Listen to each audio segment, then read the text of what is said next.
झारखंड की हेमंत सोरेन सरकार के 2 सालों का कार्यकाल 29 दिसंबर को पूरा होने वाला है। ऐसे में सरकार अपनी उपलब्धियां गिनवाने के लिए रांची में भव्य कार्यक्रम का आयोजन कर रही है। जहां एक तरफ सत्ताधारी कांग्रेस ने हेमंत सरकार के कार्यकाल को सराहा है, तो दूसरी तरफ विपक्ष ने हेमंत सरकार के 2 साल के सफर को कटघरे में खड़ा किया।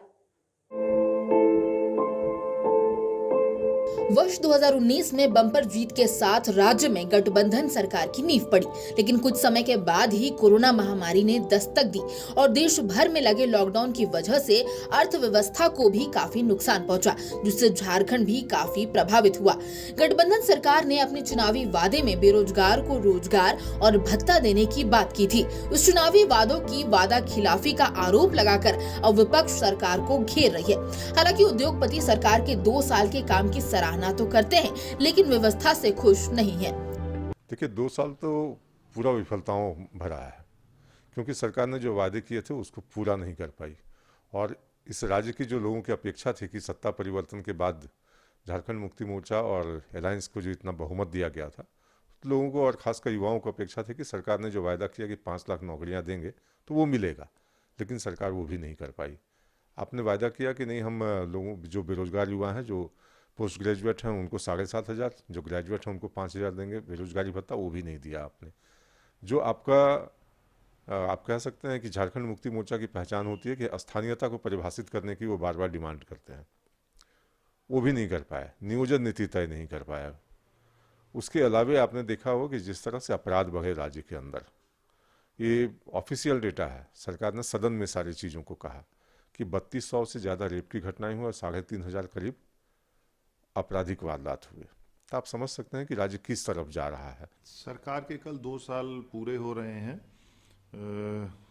इंडस्ट्रियल डेवलपमेंट में अगर मैं कहूँ तो बहुत ज़्यादा प्रगति नहीं हुई है जो पहले की स्थिति थी, पर कुछ चीज़ें जो अच्छी ये हो रही हैं कि सरकार की जो पॉलिसीज़ आ रही हैं, अभी रिसेंटली उन्होंने एथेनॉल पॉलिसी लाई थी, फिर अभी एक अपना फार्मास्यूटिकल पॉलिसी भी ला रहे हैं, पहले टेक्सटाइल पॉलिसी भी है, वो बीजेपी के टाइम से ही है।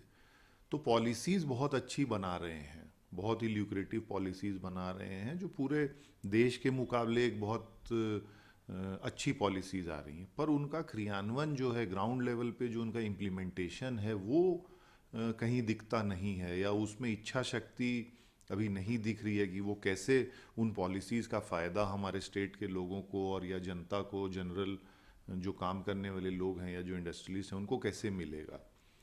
तो सरकार से आगे 3 वर्षों का अभी उनका कार्यकाल बाकी है, उनसे हम यही उम्मीद करेंगे कि जो अच्छी पॉलिसीज़ उन्होंने बनाई हैं उनका क्रियान्वयन तरीके से अच्छे से हो, तो पूरे स्टेट की जनता को और सभी को फ़ायदा हो और राजस्व में भी इससे आपकी वृद्धि होगी। सरकार में शामिल कांग्रेस भाजपा के हमले का जवाब देते हुए कहती है कि गठबंधन सरकार के 2 साल की उपलब्धि को भाजपा की 15 साल के कार्यकाल को बेहतर बता रही है और आने वाले दिनों में झारखंड की सूरत और सीरत बदलने का दावा भी कर रही है। क्योंकि कोई नियोजन नीति स्पष्ट रूप से नहीं की गई और नियोजन नीति और स्थानीय नीति को परिभाषित सही तरीके से नहीं करने के कारण आज ये हाल है कि राज्य के युवा सड़क पर घूम रहे हैं। हम लोग शर्मिंदगी महसूस करते हैं जब कोई युवा आता है हमारे पास और कहता है कि हमारा पंचायत सचिव का मामला अटका पड़ा है, हमारा शिक्षक नियोजन का मामला अटका पड़ा है, हमारा जो JSSC का जो रिजल्ट आना है वो बाकी है। तो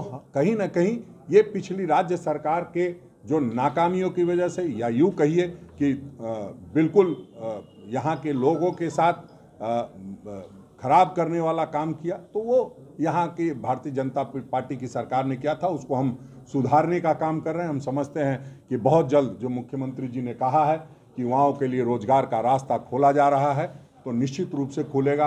हेमंत सोरेन सरकार अपने 2 साल के कार्यकाल की उपलब्धियां गिनाने के लिए रांची में भव्य कार्यक्रम का आयोजन कर रही है। अब झारखंड वासियों को इंतजार है नए साल में सरकार की सौगात का।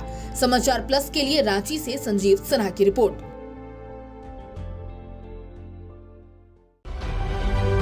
समाचार प्लस, खबर वही जो हमने कही।